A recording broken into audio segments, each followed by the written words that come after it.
Hey everybody, how you doing? I'm Zennie Abraham, CEO of Zennie 62 Media, and I've covered San Diego Comic-Con since 2010, my first time down there. Thanks to Comic-Con's czar of the Comic-Con, the man who is the marketing and public relations vice president, Dave Glanzer, who's still in that role today, thankfully. Anyway, Comic-Con has been and always will be my mecca. I haven't been able to attend because, well, first we had the pandemic, as you remember, in 2020, which curbed anyone from going down there. We had the virtual the virtual pandemic version, right? And then it really didn't ramp up, and people weren't comfortable going into an environment with a lot of people for most of the last 7 years.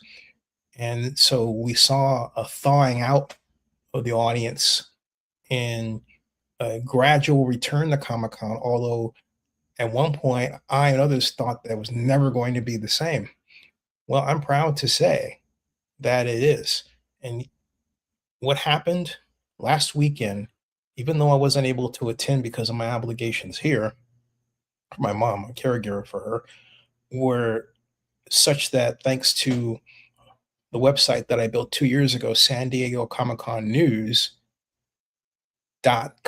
Hey, how you doing, by the way? San Diego Comic Con News.com and the other social media sites. And I have to say, the great number of vloggers on YouTube and Instagram and other platforms who really captured what was happening in a way that you felt the spirit, you caught the energy, you got religion, Comic-Con religion. And so let me explain to you what Comic-Con is for me. Just this video that I should present to you from when the Justice League panel was at Hall H, and I walked in a little late, but not too late. This is what I experienced right here. And I have to make absolutely certain I have the echo cancellation off so you can appropriately hear the audio. I didn't have it off. Now, here we go. All right. Here we go. Right here.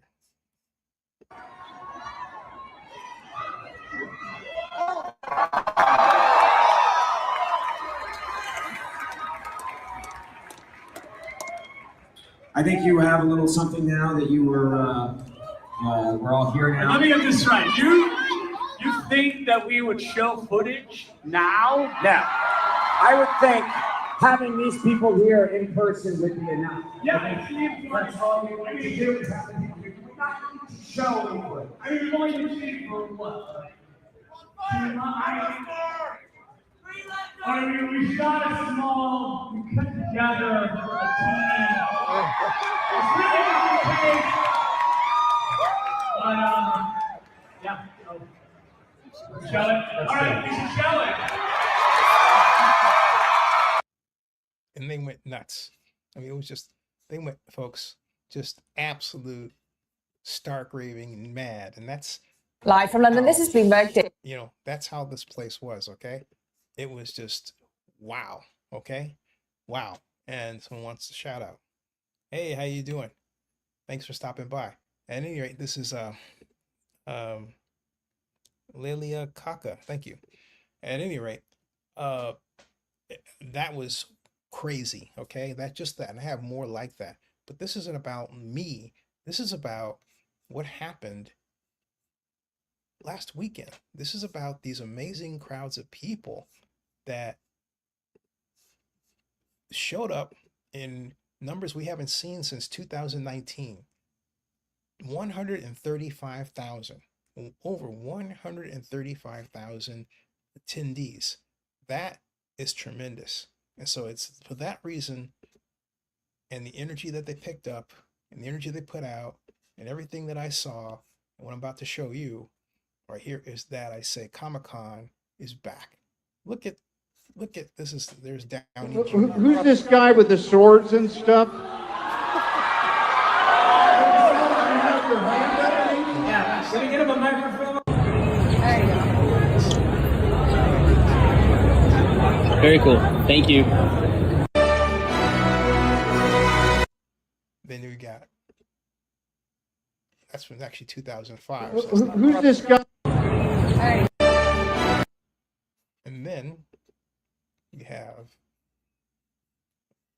These Comic-Con lines. Look at this about the lines right here. The line for Comic-Con is insane this morning. That is the line to get into the exhibit hall. It's not even 8:45 a.m. and people are already lining out the door to get in and be some of the first to snag some of those exclusives and get to see some of the exciting new reveals that all of these major studios are bringing into town. Isn't that something? Hundreds of thousands of people have arrived here in San Diego, ladies and gentlemen, and you can clearly see that it is going to be an exciting day Something else. out here. Just To Keanu Reeves!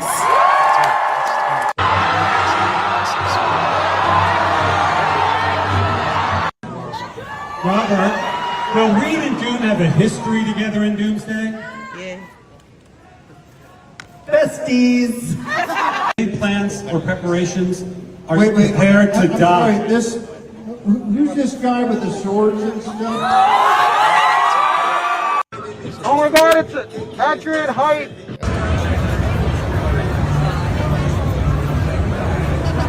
That was epic. It was epic. Who's this? What you call it? It was just old epic. And I just get chills just watching all of this, okay? Just this magnificent gathering together of these different scenes from this really historic event, all right? No other way to put it. I'm wondering if I can get more fine grained with a Comic-Con Hall H search. And I want to talk with you about what happened with Hall H there. And we can get some of the videos, okay? So we have, here he is. This is it's 2025 though, okay? But this is iconic. Look at this. Look at this. This says everything, right? This video, this photograph says everything you would want to say about what San Diego Comic-Con and Hall H are about. All of these folks, common people gathering together because they're fans of Marvel and they can't wait for Avengers Doomsday. 12, 18, 20, 26. And look at them.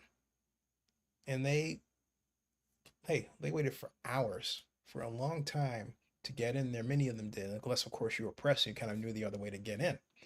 But they really deserve what they got, and then some.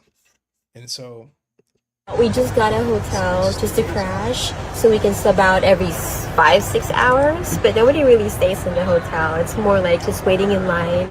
It's dedication. Yeah, our photographer Julio was out there this morning capturing all of this. You can see the campsite. The line has become just crowds and crowds of people with their lawn chairs, umbrellas, and all really in good spirits. Some people. God.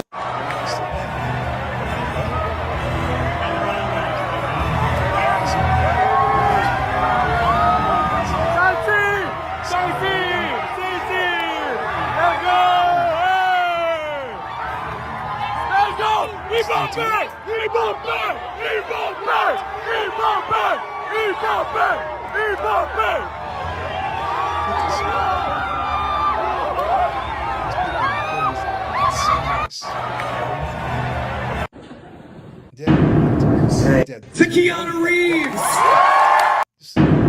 Say to the crowd this size. Why am I To Keanu! Iconic scenes, so many great people. This was when Mackie first came out as Captain. We made it into Hall H on Saturday. We got lucky. So coverage coming up soon from both of us. Legacy and Nerd, Metropolis. Make sure you're following us both. And let's talk about getting lucky and everything else. Let's, dwell on that a bit and what happened. Comic-Con, San Diego Comic-Con has always been known for the 6,800 seat Hall H. Arguably, it needs to be double that size. It needs to be more than double, 14,000 seats. Hey, Care to try for 19,000 seats, the size of the Oakland Arena? Yeah, they could fit that many people in. I think that would probably be just right, because this is the place where the studios, like historically Warner Brothers and MGM, and now we have Disney, Marvel Studios, and the list goes on, have come to San Diego for Comic-Con because they have an event planned that occurs at Hall H. And they've used Hall H in all kinds of wonderful ways. Some of them you've seen, but let me show you some that I've experienced as well, just to show you why I say Comic-Con is back. And the energy was unforgettably tremendous, and it just sets the tone for the next year, doesn't it? It sets the tone for the next year. And so, and I think I talked here about the Comic-Con Hall H line. I said new Comic-Con Hall H line, same as the old one. Hold on a second. Let me get this one. Right here. All right. Try to get this one. And the crowds. All right. And this was 11 years ago. Okay. This was 11 years ago. I experienced this. Here is what I experienced right here. The new Comic-Con Hall H line, same as the old one. They were they were saying they're going to be in this new Comic-Con Hall H line. It's crazy in a cool way between the concert, Star Wars concert, and then this Adult Swim exhibit out here, and everything else. This is wild. Look at this. They're all camped out. What are y'all camped out for? Hey, what are you guys camped out for? Hall H tomorrow. Oh, Hall H tomorrow. Okay. This is the new Hall H line, as opposed to the old one. Yeah, pretty good. Hey, so what have you seen like so far? The fact that there's only like 500 people in front of us, so we got good seats. That's a good one. Yeah, that's a good one. That's a win right there. Right. See ya. So, oh man, so this is the new Hall H line is what it is.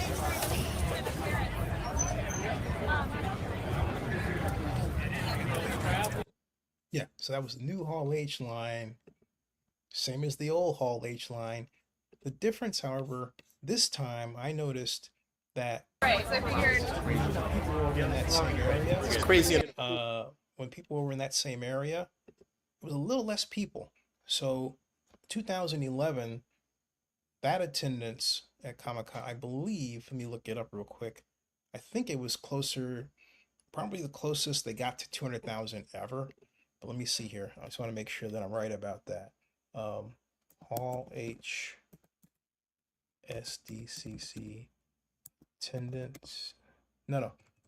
Comic-Con, not Hall H, but Comic-Con. SDCC attendance. 2011. Yeah. So then that year, it had about the same. It hit over 130,000. So basically, when I say it's back, it's back. The Comic-Con of this year had the same level of attendance as 2011.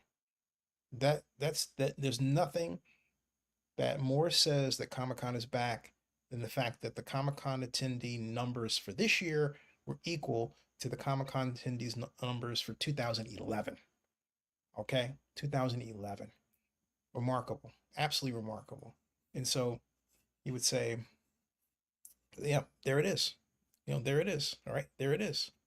That was the attendance then. And so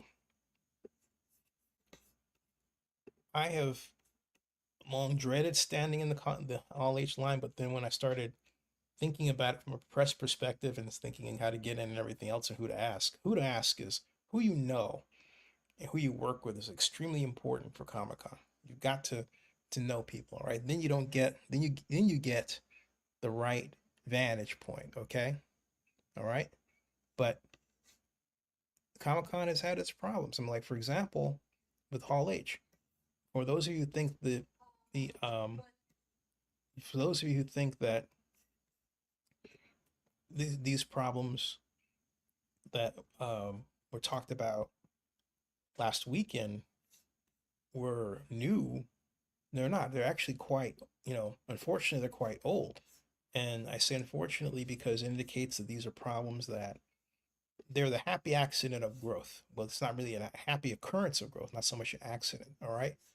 And it means that, um, it means that also that they haven't solved those problems, and maybe they haven't had the money to make the changes they wanted to. There was a lot of talk of Comic-Con leaving and concerns about price gouging. But also prior to 2024, when it was clear that the numbers were going to come back, and Marvel really helped with that, that wasn't happening. I think that this would have been a little less with no Marvel. I think that Spider-Man and Star Trek make up some of it, but Marvel was definitely the capper. All right, just having that big platform and that Comic-Con is being used for what it is, a big platform, right? Right? But at any rate, this what you're seeing here occurred in 2011. This person was talking about a handicapped issue at Hall H. Listen. The rest of the people in the AD line were waiting against the building and were not let in for maybe about 45 minutes, and then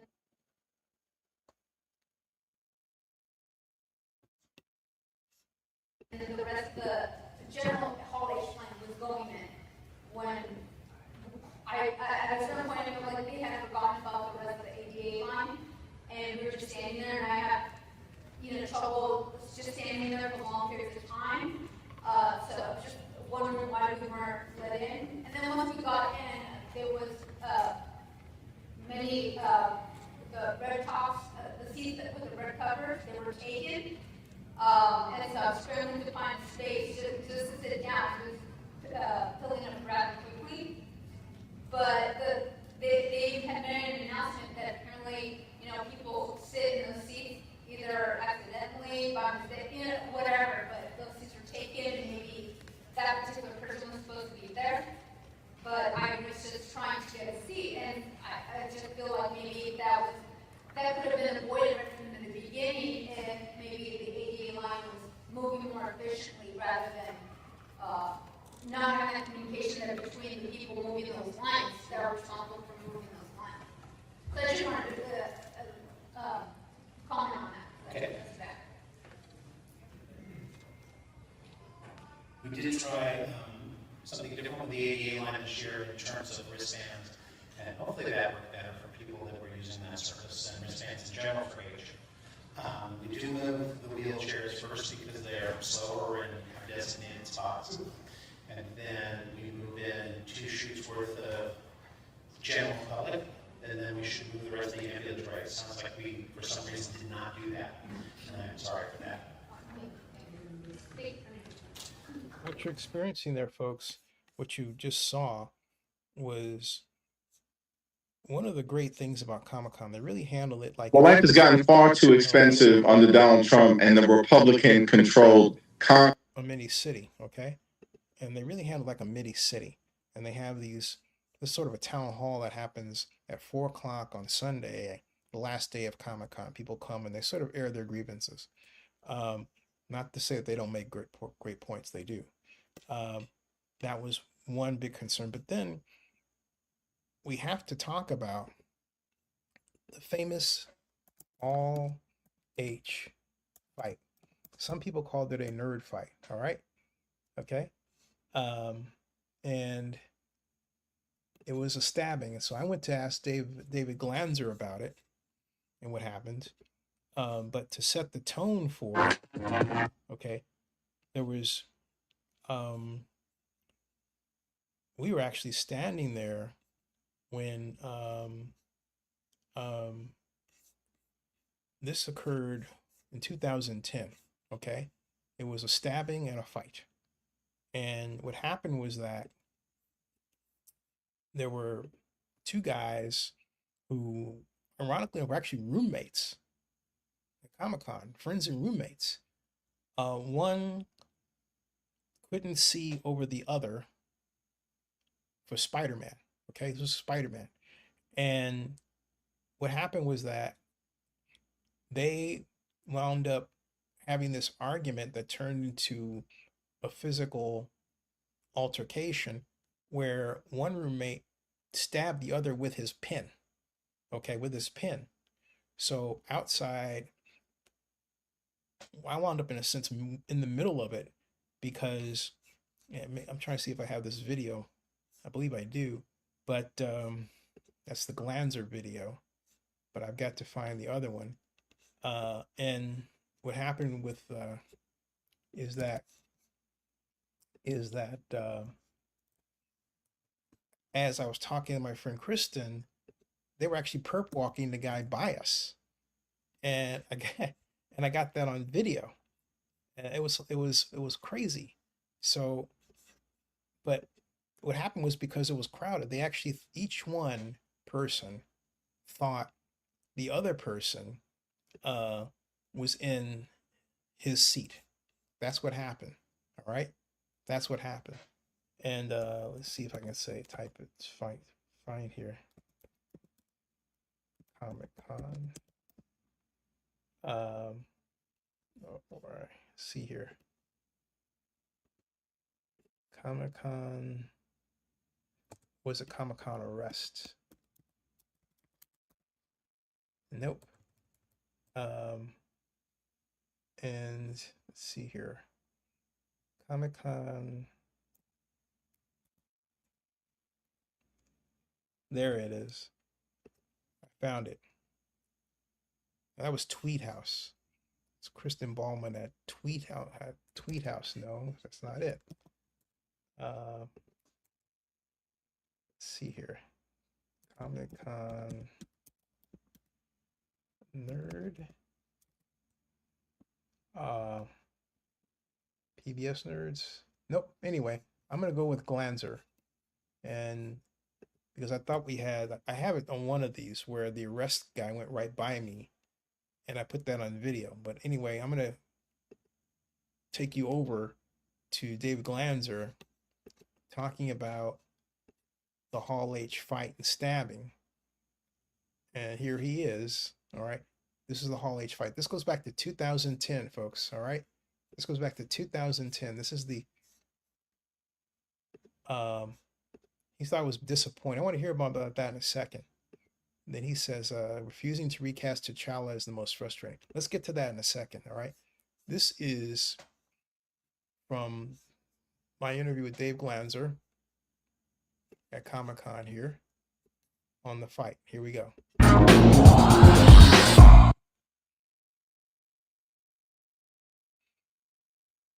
Ladies and gentlemen, David Glanzer is the Marketing and Public Relations Director for Comic-Con Incorporated. Right. Hey, thanks a lot, Dave, for your time. Thank you very much. Okay. It was a pleasure. First, what happened yesterday with the incident, Resident Evil, the stabbing? Yeah, there was an incident in the Hall H in between panels. From what we understand, two friends got into an altercation, and the police were there very quickly, security was there very quickly, shut it down. I think the whole thing took about 40 minutes from the time it started to the time we were able to go ahead and resume programming in there.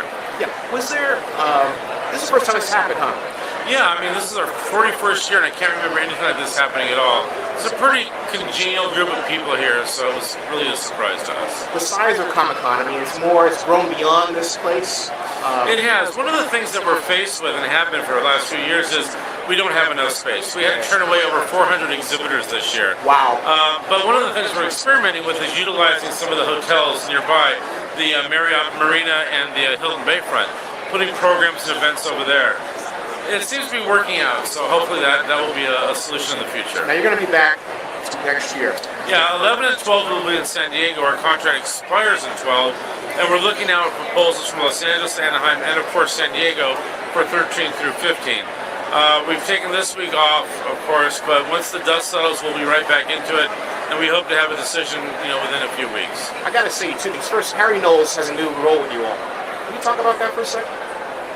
I'm not sure what role it is. Oh, he was editor. I'll get to that later. Okay, sure. But because he chaired a panel and he talked about it. But skipping over that, also talk about the interplay. It seems like Hollywood this year has been bigger than ever. Yeah, one of the interesting things about the show is I think, Hollywood is one of the institutions that has the ability to really promote their attendance at our show.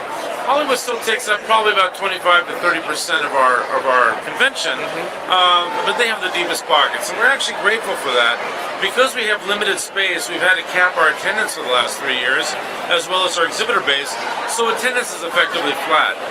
We've let our friends and our attendees know that we're going to have to start doing things like sponsorships, signage, things of that nature. So I think this year you see a lot more signage for different movies, different television properties, and that allows us to augment our income so that we don't have to raise the prices left and right. If you guys do sponsors, you're going to get so many proposals that be so lucrative. I hope so. I mean, my God. I hope so. And again, it's not really to make money, it's just to make sure that we can cover our costs and ensure that we can have conventions in the future. I got to ask you, because I was saying to your assistant that every day I walk in and people are happy. And how do you maintain that feeling and still grow? Well, I think one of the most important things about our event is we try to put on the type of event we ourselves want to attend. And we listen to our attendees and our fan base. And I have to tell you, it sounds a little bit cheesy, but probably the greatest reward that any of us can have here is the fact that people are having a good time. Right. Yes, there's lines. Yes, it's crowded. There's any number of things that we try to mitigate. But ultimately, when you see families having a good time, when you see kids and people collecting and all that, there's no better reward. Hey, Dave, thank you very much. Congratulations. Thank you very much, as always. Thank you. Okay, cool. Yeah, great people. Okay. Well. Sergeant Senia, thank you very much for your time with San Diego Police Department. What happened yesterday? I talked to David Glanzer regarding the incident. What's the police reporter perspective on the stabbing yesterday? Just a minor altercation between two guys. Things got a little out of hand, and the one fella punched another young man. Unfortunately, he had a pen in his hand. The pen cut the guy just on the side of the eye there. No serious injury. In and out of the hospital. The show continued on. We did our investigation, and here we are again. That Comic-Con's been safe? Yeah, Hampton's really safe. That's one of the best venues that I can actually tell you. And I work 10s or 20s or 30s of them. I work a lot of them all year, and this is one of the best ones. Thank you, sir. Yeah, so there you go, folks. And that was my first year at Comic-Con. That was 2010 when that occurred. 2010 when that occurred, and Glanzer, handled his job well as we normally does. Now I want to hear about this. So disappointing Comic-Con, and you talked about your child. I'll tell you what was disappointing for me on the outside looking in through the lens of San Diego Comic-Con News.com, the website that my company owns. Star Trek, and I'm going to make a video about this later, but the Star Trek panel, the 60th anniversary panel, you'd expect to see Sulu, Chekhov, and why not William Shatner, right? All right. Okay. Now he says, Ryan Gosling as Ghost Rider is fine, just as long as it's not silly. I just hope they can do it unlike how they canceled Blade. Yeah, Blade was a disaster. I don't see them doing that with this just because of the way they presented it, the time, the excitement. I don't think people go out thinking, we're going to make the same mistake twice. And there's a lot of hunger for Ghost Rider, particularly from the area of special effects. Okay, Ghost Rider is no small potatoes as a special effects challenge. So you have to, everyone's going to be waiting with bated breath. That may translate into $1 billion at the box office. I'd be surprised if it didn't, to see how they pull this off with Ryan Gosling. And, who can pay a better anti-hero than Gosling, except maybe Nicolas Cage, right? But, you have to think about between Nick Cage and Gosling. It's kind of like, God, I'm rich. Then it says, yeah, what Alex Kurtzman did to Star Trek is criminal. I agree. He says they are disrespectful to William Shatner. It's interesting you say that. I heard that Shatner was supposed to play in an episode of Star Trek Strange New Worlds, which I love because it really is a homage to the original series, TOS, right? And I don't remember Arena, the episode that was based on the original Arena. Oh, the best episode of Star Trek Strange New Worlds, in my opinion, of all of them. I what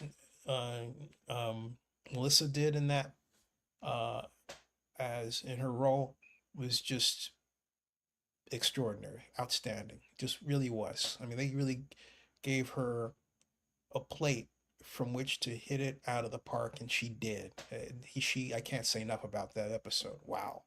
But yeah, I'm wondering if Walter Koenig, if is he the forgotten one? Let me see something here. Or is he okay? Or they just didn't, invite him? In the news says Trek Talks guest spans the entire universe. That was March. Walter Koenig. Let's see here. Illness? Let's see. Is he ill? Nope. He's not ill. And there's another Walter Koenig obituary. So sorry, that's not him. Thankfully. Okay. And we've got, I hate when people do that, but what I'm saying, Walter Koenig, San Diego Comic-Con.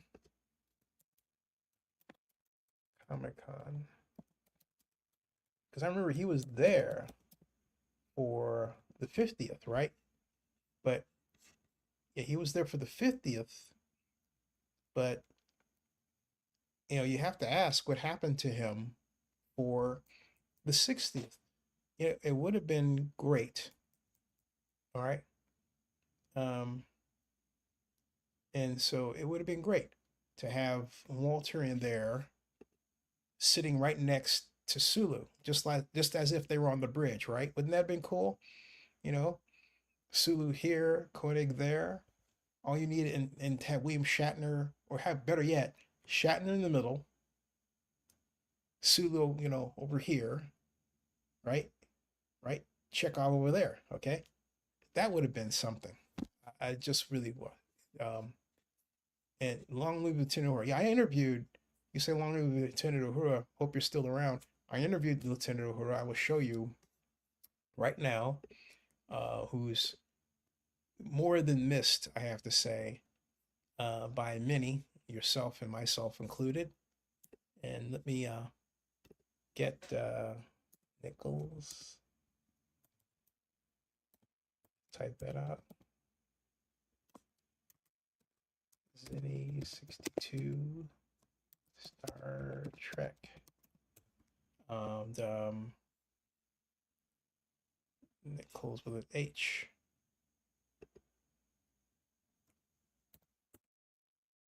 Videos. Here it is. Just got word.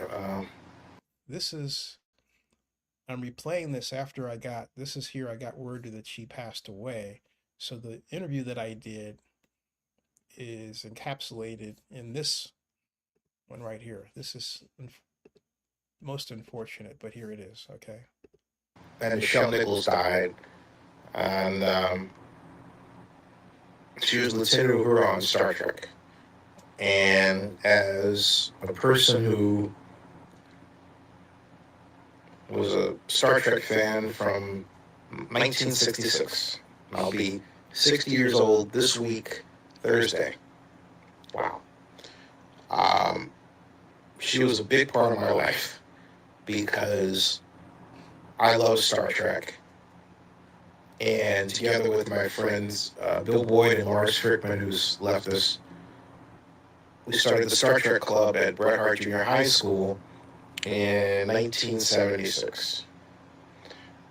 And I went on to, well, establish my own media company so I could have the pleasure of interviewing my television heroes, which Nichelle Nichols was definitely one. And I had a major crush on Nichelle as I had the opportunity to tell her, because I had her poster. I had a picture of her in that transporter with Kirk and what, but you know, they had the short skirts in those days, and so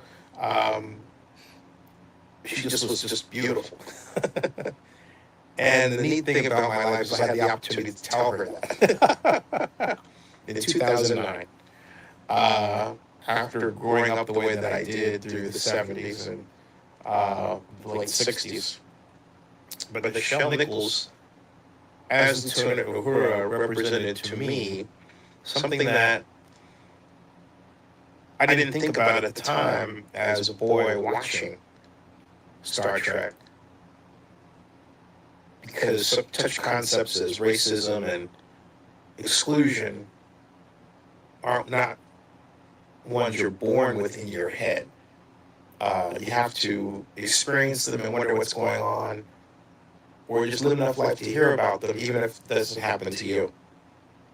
And so when I saw Nichelle Nichols on Star Trek, my first thought was, whenever she said things like hailing frequencies open, or she opened the channel, she represented professionalism at its finest, as did the crew of the Enterprise. And the message that Gene Roddenberry put out there that endures is that we all can be at the top of our game regardless of color.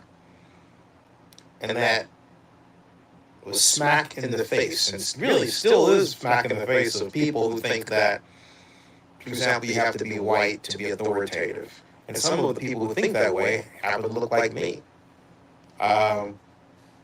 But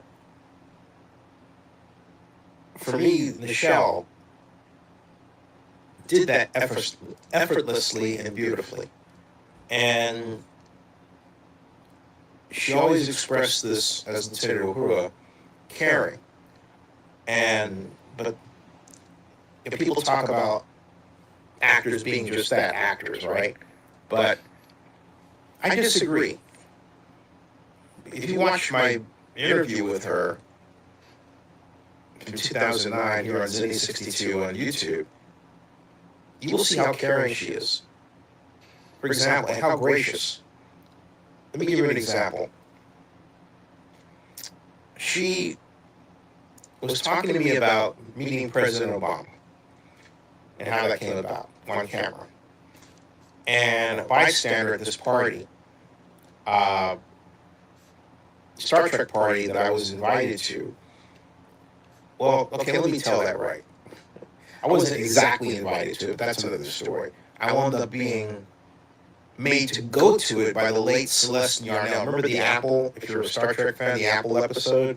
Well, Celeste saw me and my friend Jennifer, and we were making a video called Kirk versus Picard, and she insisted that I go upstairs to the Waldorf and be at that party, and it's exactly what we did. That's how I met Nichelle. And I'll stop right there. I'll show it to you because I thought I had embedded her video, my interview with her, in here, and realized I didn't. So let me go and get that video. Let me go and get that video so that you can see it, because you mentioned her, and I thought, wow, that brings up a blast from the past. That's what I was thinking. That brings up a blast from the past. Nichelle Nichols. Just got word. Okay. And so I have to go back to my history. Here it is. And then have to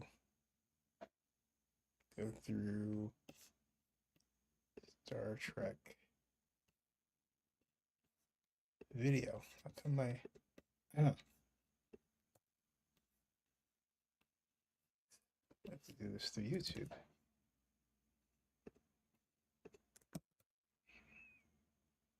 And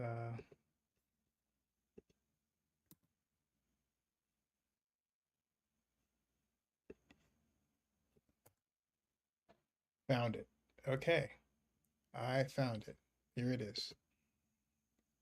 Okay, so here is Nichelle Nichols, who in this video will talk to me about, among other things, meeting President Obama right here. Right here. There. This is the legendary Nichelle Nichols. First of all, it's an honor to meet you. Thank you. Why does the Star Trek universe endure?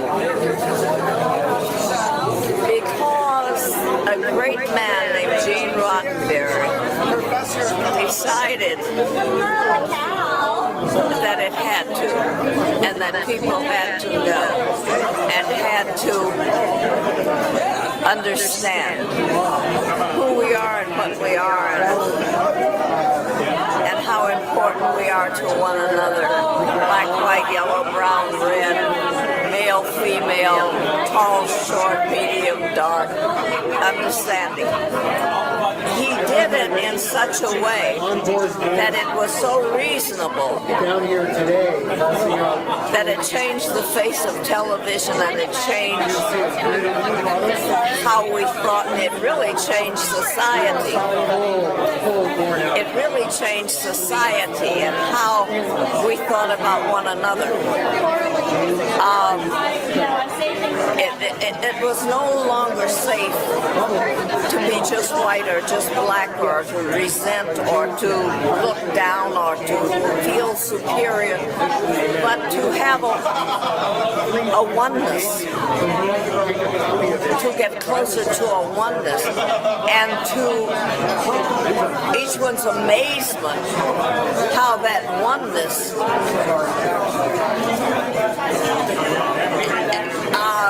enlarged the one. Yes. Our outlook on life, our outlook on ourselves. Yes. Everything about the world became important and part of me. Not just me and I. Do you think me and who I am. As I think of it, do you think it paved the way for Barack being President Obama being elected? Exactly. Yes. Exactly. And this is exactly. The man came. I wormed my way into. I can't imagine you worming. This is amazing. It's like, you know. into an interview with him in the Oval Office. Nice. But he made the mistake of making a comment some months or years ago that he had when he was in college, a young man in college. He had this deep, he had this, what do you call it?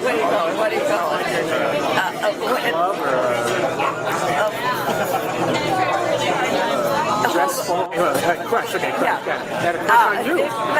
No, on Lieutenant Uhura. That was you. Well, it just happened to be me, you see. So it wasn't on Nichelle Nichols, it was on Lieutenant Uhura. Well, I have to confess to you, when I was 13, 14, yes, I had a poster of you in my bedroom. Yes. And so I heard about him saying that he had this crush on Lieutenant. He had made this statement in public that he had this crush on Lieutenant Uhura. So when I went to Washington, I was in Washington doing something very important. And I said, now I'm going to find out. So these wonderful friends of mine, one of whom was a friend of his, and she arranged for me to have a interview in the Oval Office with the President of the United States. So we went, and I took a poster of Uhura as on a very large one scale, and I said, something like, you've wrote in pictures, you've changed the face of America, blah, blah, blah, blah. You go, Obama. You go. And he wasn't expecting that, and I had to be cleared at the gate to see what I was bringing in. I was cleared to come in, but I'm bringing in this thing. The guys at the gate opened it up and saw it, and they laughed. They were wonderful. They said, well, we'll let it go in under one condition. We get a copy of it, to us, one of these to us. Nice. Well, I haven't had one in the car with my girlfriend, and I gave it to them, so they let me.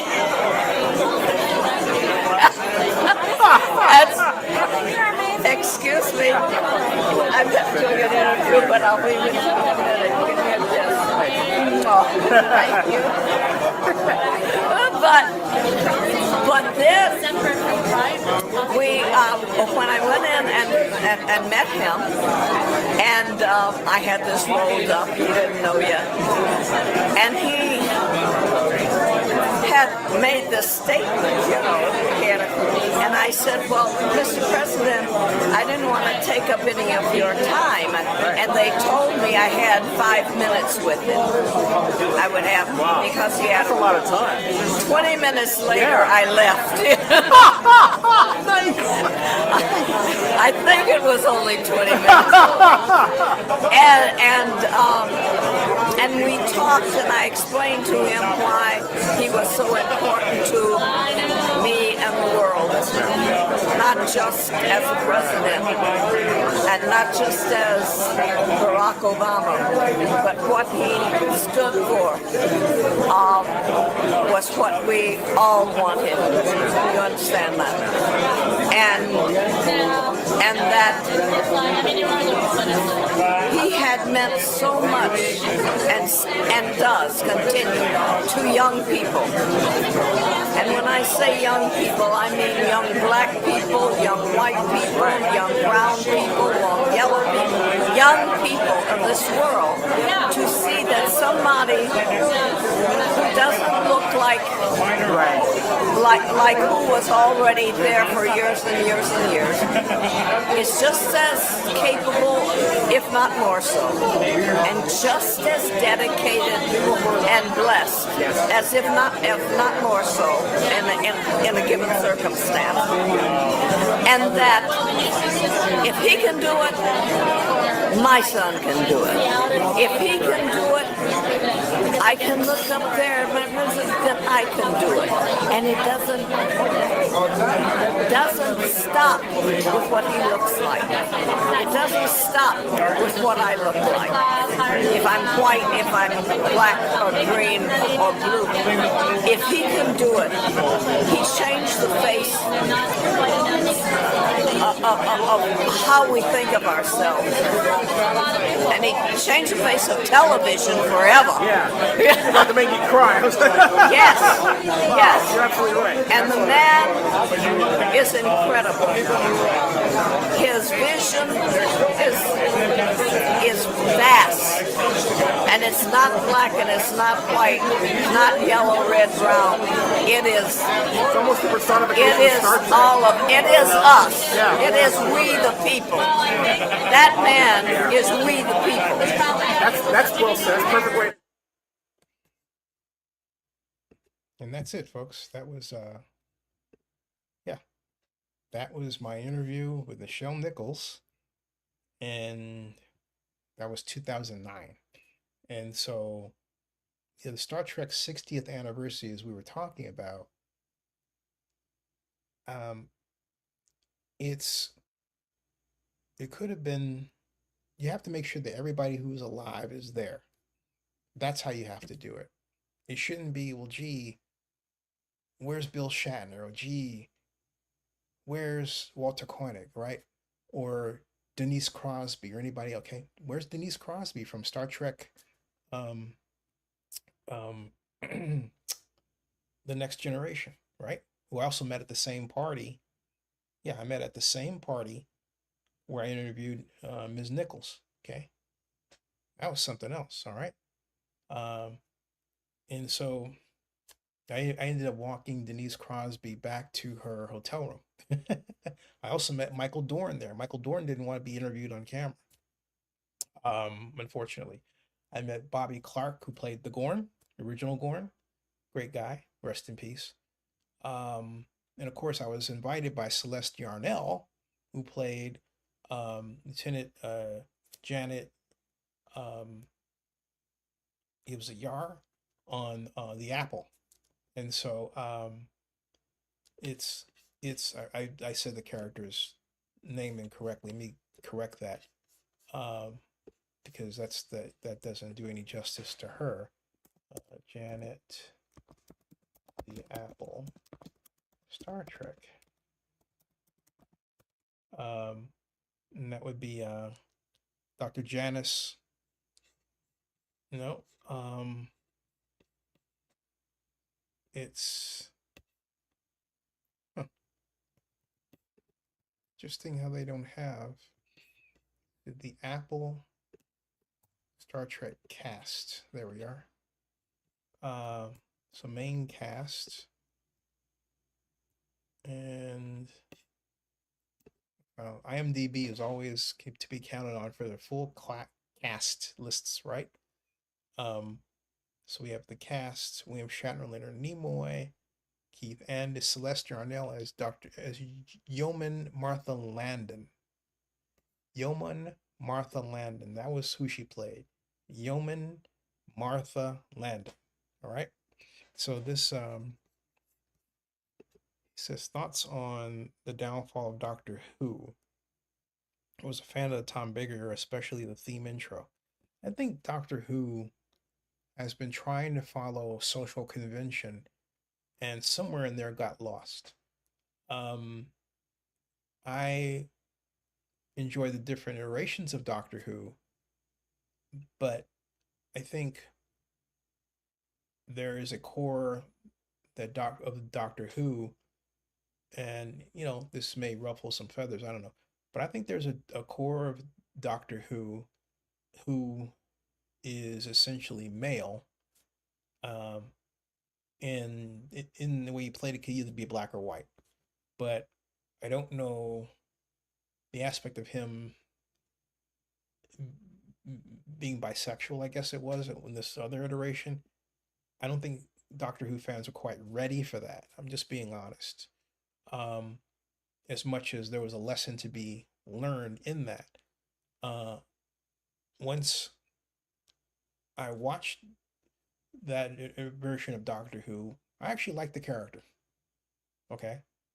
And I got it. I liked it as much as I liked female Doctor Who. All right.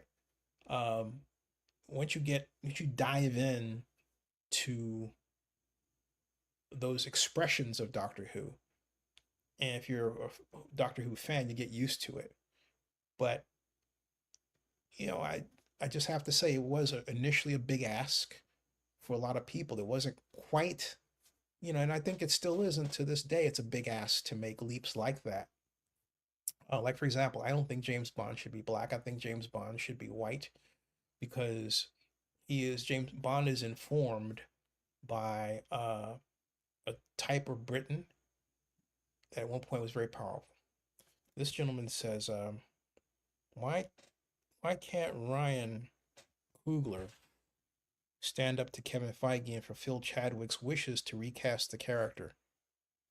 There's growing boycott brewing for Black Panther 3. I didn't know that, and that's worth a separate vlog. And I am out my near hour time, so I'm gonna bow out of that one for now and say thank you so very much. And hey, thank you for your participation. And subscribe to Zennie62 on YouTube because I am going to tackle that subject. We'll see you. Thank you. And live long and prosper, everybody. And go Comic-Con. Congratulations to everybody. Thank you. And good night to you. Thank you so much. Thank you.